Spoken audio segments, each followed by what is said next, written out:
গত ক্লাসে তোমরা ফ্রিকশন বা ঘর্ষণ সম্পর্কে আলোচনা করেছিলাম। আজকে তারই সেকেন্ড ক্লাসটা আমরা করাবো। তো আমরা এর আগের ভিডিওতে ঠিক যেখানটাতে শেষ করেছিলাম আজকে সেখান থেকে শুরু করব। আগের ভিডিওতে বলেছিলাম যে এরকম একটা ইনক্লাইন প্লেন বা নততল রয়েছে, যার নতিকোণ হচ্ছে থিটা। কোনো একটা বস্তু নিচের দিকে নামে তাহলে তার মধ্যে অ্যাক্সিলারেশন বা ত্বরণ কি কাজ করবে, এটা নিয়ে আমরা আলোচনা করেছিলাম এবং তার রাশিমালাও বের করেছিলাম। আজকে হচ্ছে এই একই সিচুয়েশন রয়েছে, বস্তু যদি ওপর দিকে ওঠে তাহলে কি ত্বরণ কাজ করবে, তার রাশিমালা কি হবে সেটা বের করতে হবে।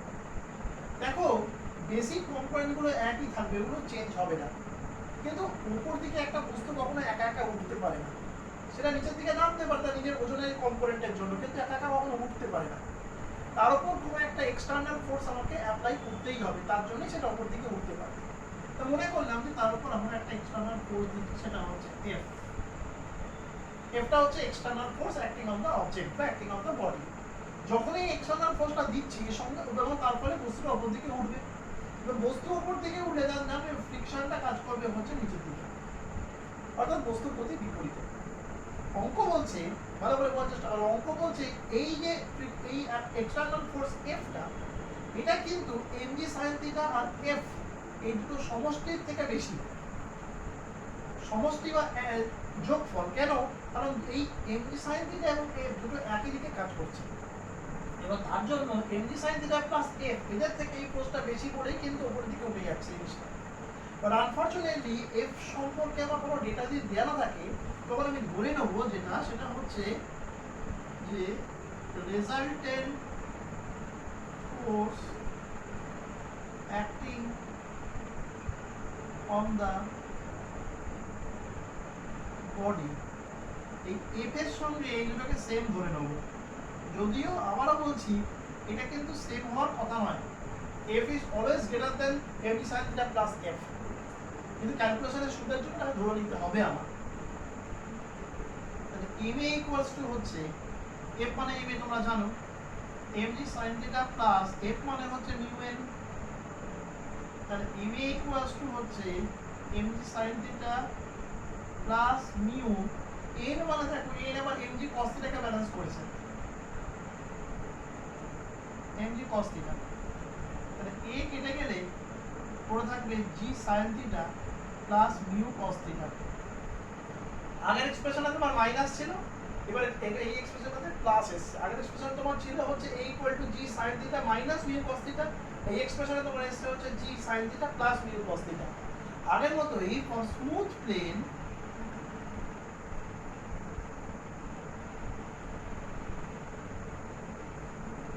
মিউ ইকুয়ালস টু 0, তাহলে a ইকুয়াল টু হবে g sine theta, a equal to হবে জি সাইন থিটা। দেখে নাও ক্যালকুলেশনটা, দেখে নিয়েছো? ওকে, এবার এটা মুছে দিলাম। দেখো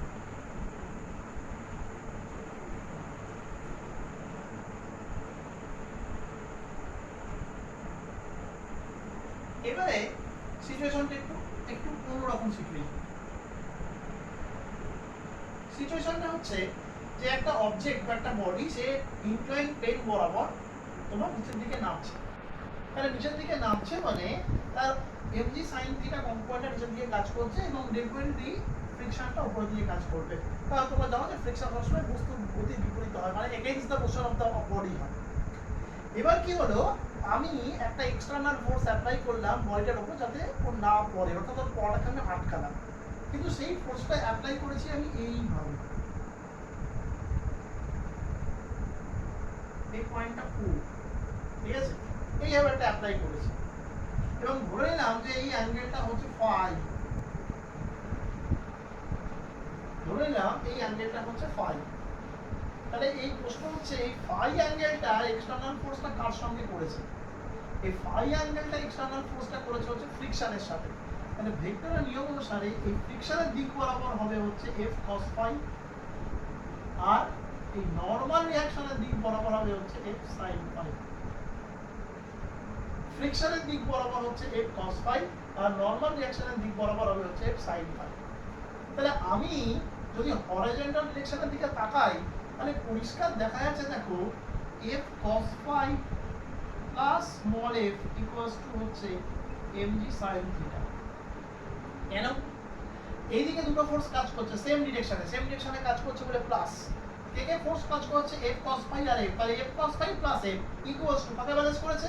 এটা হচ্ছে mg sin থিটা। এটা কিন্তু ইকুয়াল, কারণ ডেফিনেটলি ইকুয়াল মানে এই ফোর্সটা অ্যাপ্লাই করার জন্য বডিটা ইকুইলিব্রিয়ামে রয়েছে। ইকুইলিব্রিয়াম মানে হচ্ছে সাম্যে থাকাটা, থেমে গেছে, সেই জন্য এই দুটো ফোর্সের সাথে এটা ডেফিনেটলি ইকুয়াল হলো। নেক্সট স্টেপে আমি করব হচ্ছে f cos phi প্লাস এটা মানে হচ্ছে mu n equals to mg sin theta. This is equation 1 হলো। এটা হয়ে গেল হচ্ছে হরাইজন্টাল ডিরেকশনে। এবার আমরা ভার্টিক্যাল ডিরেকশনে যাব। তো ভার্টিক্যাল ডিরেকশনে দেখতে পাবো এটা sin phi লেখা আছে না, এটা একটু ভালো করে ভার্টিক্যাল ডিরেকশনে দেখো এখানে যে কাজ করছে n plus f sin phi, এই দুটো জিনিস কাকে ব্যালেন্স করেছে? n আর sin phi একদিকে কাজ করার জন্য অ্যাড হয়েছে, এই দুটো কাকে ব্যালেন্স করেছে? না mg cos θ কে ব্যালেন্স করেছে হলো। এবার এই নিচের ইকুয়েশন থেকে আমি মিউ দিয়ে মাল্টিপ্লাই করব, মাল্টিপ্লাই করলে আমার আসবে mu n plus mu f sin phi equals to mu mg cos θ হলো। এইবারে আমি কি করব? 1 মাইনাস 2 করব।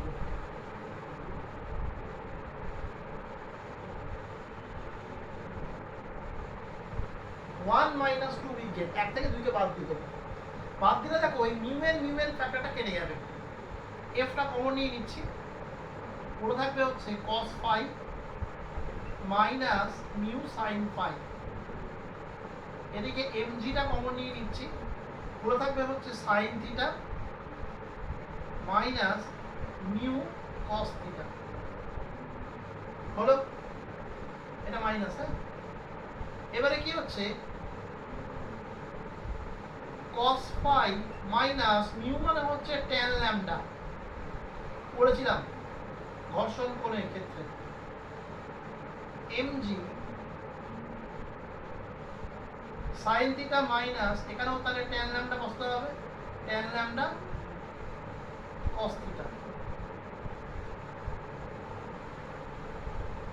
হলো। এবার দেখো f tan ল্যামডাকে আমরা ভাঙতে পারি sin lambda cos lambda, tan ল্যামডাকে আমরা ভাঙতে পারি sin lambda by cos lambda করে লসাগু করলে এটা ডাইরেক্ট আসবে হচ্ছে cos phi cos ল্যামডা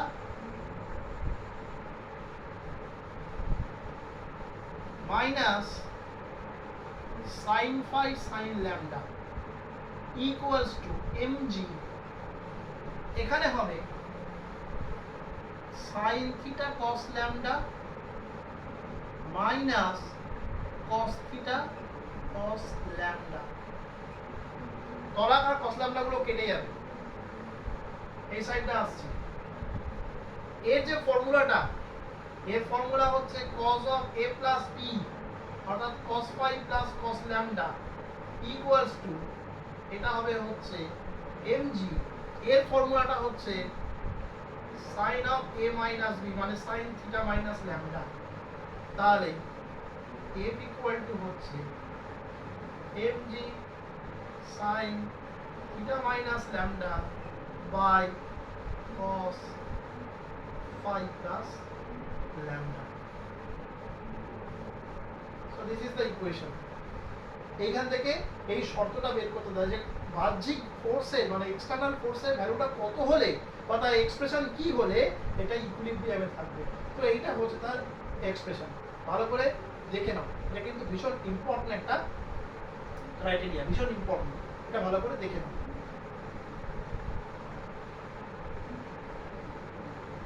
দেখে নিয়েছো? ওকে, এইবারে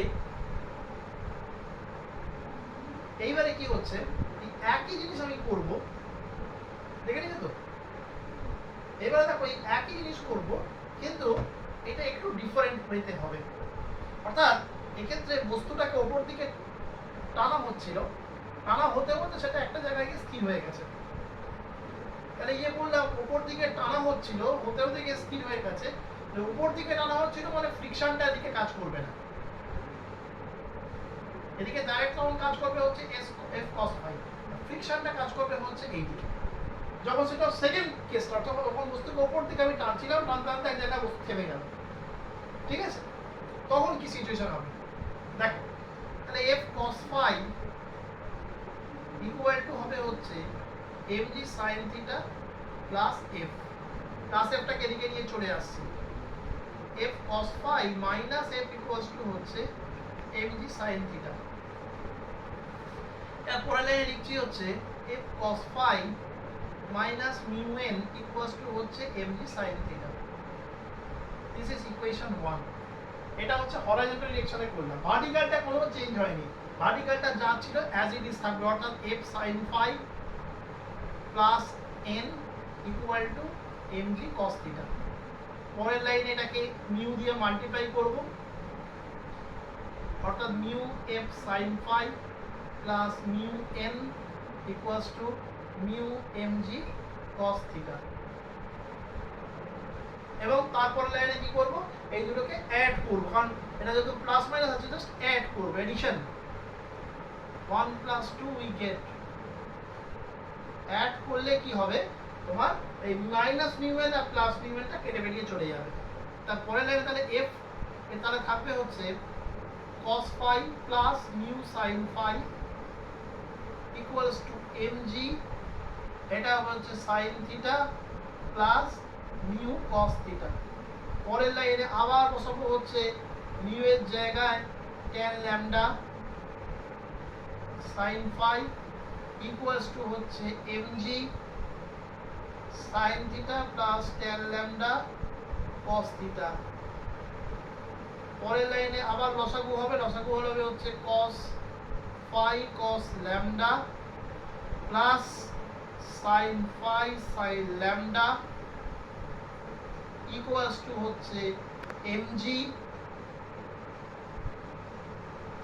sin theta cos lambda minus cos theta sin lambda. এটার ফর্মুলাটা হবে হচ্ছে f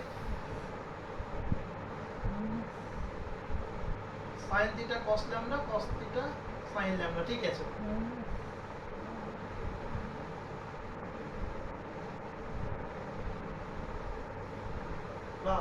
সরি,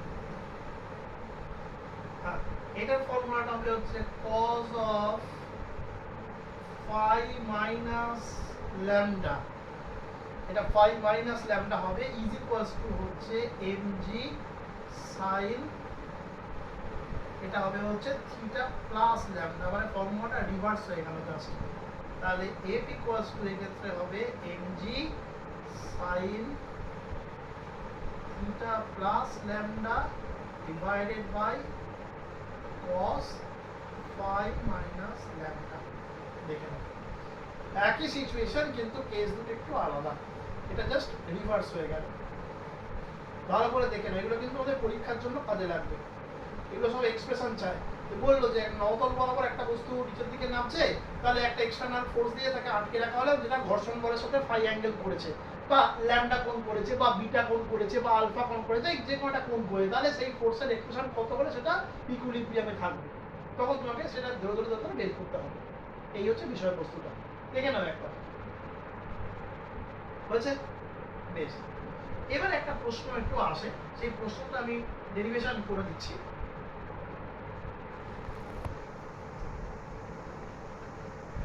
বাকি কিছু কথা সেগুলো মুখে মুখেই আমি বলে দেবো, ক্যালকুলেশন আর বিশেষ সেখানে নেই। প্রশ্ন যেটা আসে সেটা হচ্ছে যে আমরা যখন বরফের উপর দিয়ে হাঁটি বা কোনো মসৃণ জায়গা দিয়ে হাঁটি বা শ্যাওলার উপর দিয়ে হাঁটি, তখন কি করতে হয়, পা টিপে টিপে চলতে হয়, মানে স্মল স্টেপ ফেলে চলতে হয়, তাড়াতাড়ি করে চলতে পারি না, পড়ে যেতে পারি। কেন? প্রথম কথা হচ্ছে আমরা যখন হাঁটি নর্মালি, তাহলে কিভাবে হাঁটি সেটা আমাকে জানতে হবে। জিনিসটা দেখো এইভাবে, এটা হচ্ছে দুটো অ্যাক্সিস এক্স ওয়াই। আমরা যখন হাঁটি তখন আমরা কি করি, মাটির উপর একটা তির্যক ভাবে বল প্রয়োগ করি, মাটির ওপর একটা তীর্যকভাবে আমরা বল প্রয়োগ করি। এটা হচ্ছে মাটির কাছে ক্রিয়া, অ্যাকশন মাটির কাছে। সঙ্গে সঙ্গে নিউটনের থার্ড ল অনুসারে মাটিও কি করে আমাদের উপর একটা নর্মাল রিয়াকশন দিয়ে দিল, এটা হচ্ছে এন। এবার সেটা কি হলো যে এই নর্মাল রিয়াকশনটা মনে করলাম ভার্টিক্যালের সাথে আমার অ্যাঙ্গেল করলো হচ্ছে থিটা, বা হরাইজন্টালের সাথে ধরে অ্যাঙ্গেল করলো হচ্ছে থিটা, হরাইজন্টালের সাথে অ্যাঙ্গেল করলো হচ্ছে থিটা। তাহলে ভেক্টরের নিয়ম অনুসারে এইটা হলো আমার হচ্ছে n sin n cos theta, আর এইটা হলো হচ্ছে আমার n sin থিটা। হলো। এবার n sin থিটা কি করবে, আমার যেটা ওয়েট রয়েছে সেই ওয়েটটাকে ব্যালেন্স করবে। আর n cos থিটা কি করবে, n cos থিটা কি করবে, আমি যখন সামনের দিকে এগিয়ে যাচ্ছি সেটা কোন বলের জন্য এগোচ্ছি, সেটা হচ্ছে n cos থিটা বলের জন্য এগোচ্ছি। তাহলে এই n cos থিটার এগেইনস্টে কাজ করবে হচ্ছে ফ্রিকশনাল ফোর্স, ফ্রিকশন কাজ করবে। এবার বিষয়টা দেখো, বরফ বা শ্যাওলা বা মসৃণ জায়গাতে ফ্রিকশনাল ফোর্সটা থাকে হচ্ছে অনেক কম, তোমরা জানো মসৃণ জায়গার ক্ষেত্রে ফ্রিকশনাল ফোর্স থাকে অনেক কম। এবার আমি যদি অনেক বড় বড় স্টেপ ফেলি, তাহলে বড় বড় স্টেপ ফেললে কি হবে, n cos থিটার ভ্যালুটা অনেক বেশি হয়ে যাবে। কার থেকে বেশি হয়ে যাবে না, ফ্রিকশনের থেকে অনেক বেশি হয়ে যাবে। তার ফলে কি হবে, আমার পাটা সামনের দিকে এগিয়ে বেশি চলে যাবে, কিন্তু সেটাকে ফ্রিকশনটা কি করে ওটাকে আটকাতে পারবে না। ফলে আমার পা সামনের দিকে এগিয়ে গেলে দেহের নিচের অংশটা সামনের দিকে এগিয়ে চলে যাবে, কিন্তু উপরের অংশটা ততটা গতিশীল হতে পারবে না পায়ের সঙ্গে সঙ্গে। ফলে আমি স্লিপকে সামনের দিকে, আমি পাটা সামনের দিকে চলে যাবে এবং আমি পিছন দিকে ধস করে পড়ে যাবো। এইটা হচ্ছে বিষয়বস্তু, ঠিক আছে। যে নর্মালি যখন আমরা হাঁটি নর্মাল কন্ডিশনে, তখন এই ফ্রিকশনাল ফোর্সটা কিন্তু যথেষ্ট বেশি থাকে, এবং তার জন্য m cos থিটাকে এটা সবসময় ব্যালেন্স করে রেখে দেয়, যার জন্য আমি হড়কে না পড়ে যাই বা পিছলে না পড়ে যাই। কিন্তু মসৃণ জায়গাতে এই ফ্রিকশনাল ফোর্সটা কমে যাওয়ার জন্য n cos থিটার মানটা অনেক বেড়ে যায়। কিন্তু তখন যদি আরো বেশি বড় বড় কোনো স্টেপ ফেলি, তখন n cos থিটা অনেক বেশি হয়ে যাবে এবং সেই ফ্রিকশনাল ফোর্সটাকে আর কন্ট্রোল করতে পারবে না, ফলে ওটা পড়ে যাবে। এই হচ্ছে আমার বিষয়, ঠিক আছে।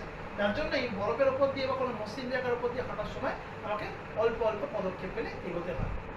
বেশ, এবারে কিছু থিওরি আছে, সেই থিওরিগুলো আমরা আলোচনা করব।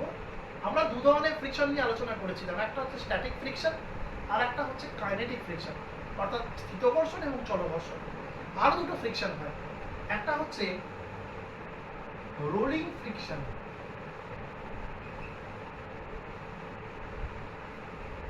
রোলিং ফ্রিকশনের বাংলা হচ্ছে আবর্ত ঘর্ষণ। আর একটা হচ্ছে ফ্লুইড ফ্রিকশন। ফ্লুইড ফ্রিকশনের বাংলা হচ্ছে তোমার প্রবাহী ঘর্ষণ। তাই এই রোলিং ফ্রিকশনটা সম্পর্কে তোমাদের জানা আছে। রোলিং ফ্রিকশন মানে হচ্ছে যে বস্তু দু রকম গতি হয়, একটা হচ্ছে চলন গতি, একটা ঘূর্ণন গতি, অর্থাৎ লিনিয়ার মোশন আর সার্কুলার মোশন। সার্কুলার মোশনের ক্ষেত্রে কি হয়, যে বস্তু তলটা তোমার একটা তলের উপর যখন গড়িয়ে চলে তখন আরেকটা তলের সংস্পর্শে অনেক কম আসে। একটা জিনিসকে টেনে নিয়ে আসতে গেলে সেটা যত বেশি কন্ট্যাক্টে আসবে তত বেশি ফ্রিকশনাল ফোর্সটা কাজ করবে। ভ্যারাস একটা জিনিস যখন গড়িয়ে গড়িয়ে চলবে তখন প্রতি মুহূর্তে প্লেন অফ কন্ট্যাক্টটা পাল্টে যাবে, অর্থাৎ স্পর্শ তলটা প্রতি মুহূর্তে পাল্টে যাবে, এবং স্পর্শ তল প্রতি মুহূর্তে পাল্টে যাবে এবং খুব কম সময়ের জন্য বস্তুটা আরেকটা বস্তু তলের উপর কন্ট্যাক্টে আসবে। ফলে কি হচ্ছে, ফ্রিকশনাল ফোর্সের ভ্যালুটা অটোমেটিক্যালি কম হয়। মনে রাখবে, রোলিং ফ্রিকশন অর্থাৎ আবর্ত ঘর্ষণের মানটা কাইনেটিক ফ্রিকশনের থেকে অনেক কম। সেই কারণে তোমার দেখো না, একটা জিনিসকে টেনে নিয়ে যাওয়ার থেকে চাকা লাগিয়ে গড়িয়ে নিয়ে যাওয়া অনেক সহজ। তার কারণটা হচ্ছে এটাই, আর কিছু না, ঠিক আছে। আর ফ্লুইড ফ্রিকশন জিনিসটা কি সেটা একটু বলি। ফ্লুইড ফ্রিকশন মানে হচ্ছে প্রবাহী ঘর্ষণ। প্রবাহী মানে কাকে বলে, যেটা প্রবাহিত হতে পারে সেটাই হচ্ছে প্রবাহী। সেটা কোনটা, that any kind of liquid and any kind of gas. Solid কিন্তু নয়, solid cannot flow, solid flow হতে পারে না, ঠিক আছে। Any kind of liquid and any kind of gas, এটা হচ্ছে ফ্লুইড। তা গ্যাস বা লিকুইডের মধ্যে যখন কোনো বডি মুভ করে তখন সেই গ্যাসটা বা লিকুইডটাও কিন্তু বডির মোশনের এগেনস্টে ফোর্স দেয়, ফ্রিকশনাল ফোর্স কাজ করে, সেটাকে আমরা বলছি হচ্ছে ফ্লুইড ফ্রিকশন। একটা সিম্পল এক্সাম্পল দিয়ে বলতে পারি, ধরো তুমি নর্মাল রাস্তায় হেঁটে যাচ্ছ, তুমি যতটা স্বাভাবিকভাবে হাঁটতে পারবে, তোমাকে যদি ধরো রাস্তায় জল জমছে বৃষ্টি হওয়ার জন্য, সেই জলের মধ্যে তুমি যদি হেঁটে যেতে চাও তুমি কিন্তু অতটা স্বাভাবিকভাবে হাঁটতে পারবে না, বা আমরা যখন এয়ারে হাঁটতে থাকি, যতটা স্বাভাবিকভাবে হাঁটি, যদি কেউ জলে সাঁতার কাটতে থাকে সেটা কিন্তু তোরা সহজভাবে কাটতে পারবে না। সেখানে কিন্তু ফ্লুইড ফ্রিকশন কাজ করে। জল জল কি করছে, আমার গতির এগেনস্টে ফ্রিকশনাল ফোর্স দিচ্ছে, এটাকে বলছে ফ্লুইড ফ্রিকশন। ঠিক আছে, দেখবে এই ফ্লুইড ফ্রিকশনটাকে ওভারকাম করার জন্য যেগুলো জলযান আছে বা আকাশযান আছে, এরোপ্লেন বলো বা স্টিমার বলো, লঞ্চ বলো, এদের সামনের দিকটা না চৌকো না করে এরকম করে ট্রায়াঙ্গুলার শেপ করা থাকে, একটা পার্টিকুলার শেপ দেওয়া থাকে, এরকম ভি শেপের থাকে। এবং মাছের যে দেহের স্ট্রাকচারটা সেটা ওরকমই হয়। কারণটা হচ্ছে যে এইরকম স্ট্রাকচারটা হওয়ার ফলে কি হচ্ছে, যখন ফোর্সটা আসছে এইভাবে, এই ফোর্সটা দুটো ভাগে এইভাবে কেটে বেরিয়ে চলে যাচ্ছে, ফলে যে ফ্রিকশনাল ফোর্স বা রেজিস্টিভ ফোর্স অর্থাৎ বাধাজনিত বল সেটা অনেকটা কমে যাচ্ছে, দুটো কম্পোনেন্টে ভেঙে সাইড দিয়ে বেরিয়ে চলে যাচ্ছে। কিন্তু যদি এরকম স্ট্রাকচার হতো তাহলে পুরো ফোর্সটাই কাজ করতে হচ্ছে এই সারফেসের উপরে, এবং সেই ফোর্সটা অনেকটা বেশি হতো, যার জন্য বস্তুটা সেক্ষেত্রে কিন্তু মুভ করাটা অনেকটা কঠিন হয়ে যেত ওই ফ্লুইডের মধ্যে দিয়ে। তার জন্য দেখবে যখন দ্রুতগামী যে সমস্ত রয়েছে, এরোপ্লেন বলো বা তোমার রকেট বলো বা তোমার লঞ্চ বলো, স্টিমার বলো, এরা তো সমস্ত জল বা আকাশের মধ্যে দিয়ে যায়। তো এদের ক্ষেত্রে কিন্তু কি হয়, যে সামনের দিকটা কিন্তু এরকম ট্রায়াঙ্গুলার শেপ বা ভি শেপে থাকে, পুরোপুরি থাকে না বাট একটুখানি হলেও ভি শেপে থাকে এরকম। যার জন্য এয়ার ফ্রিকশন বলো বা ওয়াটার ফ্রিকশন বলো, সেটা ফ্রিকশনাল ফোর্সটা এরকম করে দুটো ভাগে কেটে বেরিয়ে চলে যায়, ফলে নেট ফ্রিকশনটা অনেক কম হয়। এটা হচ্ছে ব্যাপার। আর একটা জিনিস একটু বলে দিই, সেটা হচ্ছে এই ফ্রিকশনাল ফোর্সের কিছু অ্যাডভান্টেজ আর কিছু ডিসঅ্যাডভান্টেজ আছে, এটা তোমরা একটুখানি দেখে নেবে। ফ্রিকশনাল ফোর্সের ডিসঅ্যাডভান্টেজটা আমরা সকলেই জানি। ফ্রিকশনাল ফোর্সের ডিসঅ্যাডভান্টেজটা হচ্ছে ফ্রিকশনের ফলে কি হয়, ফ্রিকশন হচ্ছে একটা বাধাজনিত বল, ডিসিপেটিভ ফোর্স, এবং এই বাধাজনিত বলের জন্য কি হয়, শক্তির অপচয় হয়। মেকানিক্যাল এনার্জিটা কি হয়, most of the cases mechanical energy অর্থাৎ যান্ত্রিক শক্তি তাপ শক্তিতে রূপান্তরিত হয়, এবং এই তাপ শক্তিতে রূপান্তরিত হওয়ার ফলে কি হয়, বস্তুর মধ্যে ক্ষয়প্রাপ্ত হয়। ঠিক আছে, ক্ষয়প্রাপ্ত হলে যন্ত্র আস্তে আস্তে আস্তে দীর্ঘদিন ধরে তাপ হতে হতে হতে হতে বস্তু ক্ষয়প্রাপ্ত হতে হতে সেটা নষ্ট হয়ে যায়। এটা আমরা সকলেই জানি, এটা হচ্ছে ডিসঅ্যাডভান্টেজ। তো এর জন্য কি করা হয়, এর জন্য জিনিসটাকে লুব্রিকেটিং অয়েল বা পিচ্ছিকারক তেল দিয়ে বল তোমার জিনিসগুলোকে ভালো করে পরিষ্কার করা উচিত। আর একটা কথা বলি, এখানে একটা প্রসেস রয়েছে, সেটা হচ্ছে গ্র্যাভিটিং প্রসেস বলে একটা প্রসেস রয়েছে। গ্র্যাভিটিং প্রসেস হচ্ছে যে একটা ইস্পাতের তলের সঙ্গে একটা ইস্পাতের তলের মধ্যে ফ্রিকশনাল ফোর্সটা অনেক বেশি হয়। সেই জায়গাতে একটা ইস্পাতের তলের সঙ্গে যদি টিন আর বিসমাতের একটা তলকে স্পর্শ করানো হয়, তাদের মধ্যে দেখা যায় যে ফ্রিকশনাল ফোর্সটা অনেকটা কম হয়।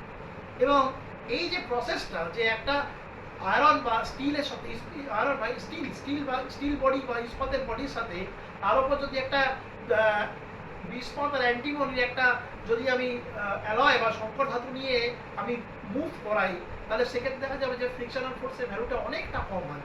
এই প্রসেসটাকে আমরা বলছি হচ্ছে গ্র্যাভিটিং প্রসেস। ঠিক আছে, তাই এটা হচ্ছে তোমার ফ্রিকশনকে কমানোর কিছু উপায়। আর ফ্রিকশনের অ্যাডভান্টেজও কিছু আছে।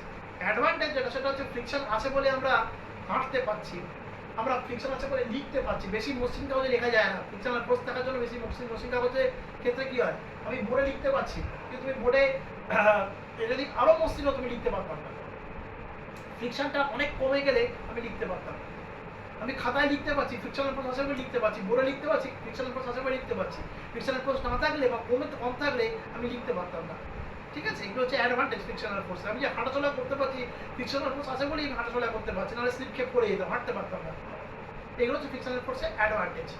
তো এই হচ্ছে বিষয়বস্তু। তো এখানে ফ্রিকশন চ্যাপ্টারটা শেষ হয়ে যাচ্ছে। শুধু একটা প্রশ্ন আমি তোমাদের একটু বলি, দুটো প্রশ্ন। একটা হচ্ছে যে গাড়ির যে টায়ারটা, গাড়ির চাকার যে টায়ার, সেখানে খাঁচ কাটা থাকে, এটা তোমরা সকলে দেখেছো। এটা কেন থাকে তোমরা তাও জানো। খাঁচ কাটা বলে তলটাকে অমসৃণ করে দেওয়া হয়, এবং এর ফলে যখন গাড়ির চাকাটা চলে ঘুরে যখন রাস্তার উপর দিয়ে, তখন রাস্তার সঙ্গে কি হয়, গাড়ির চাকার একটা রোলিং ফ্রিকশন বা আবর্ত ঘর্ষণ কাজ করে। এবং খাঁজ কাটা থাকার ফলে কি হচ্ছে, এই ফ্রিকশনাল ফোর্সটাকে বাড়ানো হচ্ছে, ইচ্ছাকৃতই বাড়ানো হচ্ছে, যাতে যখন গাড়িটাকে ব্রেক অ্যাপ্লাই করছে গাড়ির ওপর, তখন কিন্তু কি হয়, চাকাটা যেন সঙ্গে সঙ্গে থেমে যায়। এই ফ্রিকশনাল ফোর্স তখন এতটাই হাই হয়ে যায় যেন সঙ্গে সঙ্গে থেমে যায়। এই খাঁজ কাটা না থাকলে কি হতো, গাড়িটা ব্রেক অ্যাপ্লাই করার সঙ্গে সঙ্গে কিন্তু গাড়িটা থামতো না, কিছুটা এগিয়ে গিয়ে থামতো। এবং যখন বর্ষার দিনে তো রাস্তা এমনিই স্লিপারি থাকে, ফলে আরো কিছুটা এগিয়ে গিয়ে থামতো, ফলে অ্যাক্সিডেন্ট ঘটে যাওয়ার সম্ভাবনা থাকতো। যার জন্য কিন্তু গাড়ির চাকাগুলো খাঁজ কাটা করা হয়। অনেক জায়গাতে রাস্তায় যখন তৈরি হয় ছোট ছোট স্টোন চিপস লাগিয়ে রেখে দেয় রাস্তায়, এই ফ্রিকশন ফোর্সকে বাড়ানোর জন্য এগুলো করা হয়, যাতে গাড়ি ওখানে খুব স্পিডে যেতে না পারে বা ব্রেক কষলে গাড়ির সঙ্গে সঙ্গে একটু থেমে যায়। এগুলো হচ্ছে ফ্রিকশনকে কমানোর বাড়ানোর উপায়। এগুলো কিন্তু ফ্রিকশনের অ্যাডভান্টেজ, ডিসঅ্যাডভান্টেজ নয় এটা কিন্তু ফ্রিকশনের অ্যাডভান্টেজ। আর একটা প্রশ্ন জাস্ট তোমাদের লাস্ট করবো, এটা নিজেরা তৈরি করবে, না পারলে আমি তোমরা সলভ করে দেবো, যে রোলার টানা সহজ না ঠেলা সহজ? রোলার টানা সহজ না ঠেলা সহজ? এই উত্তরটা তোমরা আগেও অনেকে পড়েছো হয়তো। আমাদের অনেকেরই মনে হতে পারে যে রোলারকে হয়তো ঠেলা সহজ, কিন্তু বাস্তব ক্ষেত্রে ঠিক উল্টোটা, রোলারকে টানা সহজ। আমি সংক্ষেপে একটু বলে দিচ্ছি, ক্যালকুলেশন পরে দেখিয়ে দেবো নয়। সেটা হচ্ছে রোলারটা যখন টানা হয়, টানলে কি হবে, টানা বলটা দুটো কম্পোনেন্টে ভেঙে যায়। এর এই ছবিটার মতো এর হরিজন্টাল কম্পোনেন্ট কি করে, ফ্রিকশনের এগেইনস্টে এটা এগিয়ে নিয়ে যায় সামনের দিকে। আর ভার্টিক্যাল কম্পোনেন্ট কি করে, ওর ওয়েটটাকে কিছুটা কমায়, রোলারের যে এফেক্টিভ ওয়েট, কার্যকর ওজন, সেটা কিছুটা কমায়। এখন তোমরা জানো যে ওয়েট যদি কমে যায় অটোমেটিক্যালি ফ্রিকশনাল ফোর্সটা কমে যায়, কারণ ফ্রিকশনাল ফোর্সটা ওয়েটের উপর ডিপেন্ড করে। তাহলে ওয়েট কমে গেলে কি হচ্ছে, এফেক্টিভ ওয়েট কমে গেলে তোমার ফ্রিকশনাল ফোর্সটাও কমবে, অটোমেটিক্যালি রোলারের উপর যে ফ্রিকশনাল ফোর্সটা কাজ করছে সেটা অটোমেটিক্যালি কমবে, ফলে সেটা সহজে যাবে এটা টানার ক্ষেত্রে। ঠেলার ক্ষেত্রে কিন্তু ঠিক উল্টো কোনটা ঘটে যাবে। ঠেলার ক্ষেত্রে দেখা যায় যে এর কম্পোনেন্টটা রোলারের ওজনটাকে বাড়িয়ে দেয়, ভার্টিক্যাল কম্পোনেন্টটা, এবং রোলারের ওজনটাকে বাড়িয়ে দেওয়া মাত্রই কি হচ্ছে, এফেক্টিভ ওজন বেড়ে গেলে ফ্রিকশনাল ফোর্সটাও বেড়ে যাবে, এবং সেক্ষেত্রে কিন্তু তাকে ঠেলে সামনের দিকে নিয়ে যাওয়ার জন্য অনেক বেশি পরিমাণ বলের প্রয়োজন হবে। সেই কারণে রোলার ঠেলার থেকে টানা হচ্ছে সুবিধাজনক। এইটাই ছিল চ্যাপ্টারের সারাংশ। এটা যদি না পারো আমি পরে তোমাদেরকে পড়াশোনা ডিসকাস করে দেবো। তো এই জিনিসগুলো ভালো করে দেখে রাখবে। আমাদের ফ্রিকশন চ্যাপ্টারটা এখানেই শেষ হলো।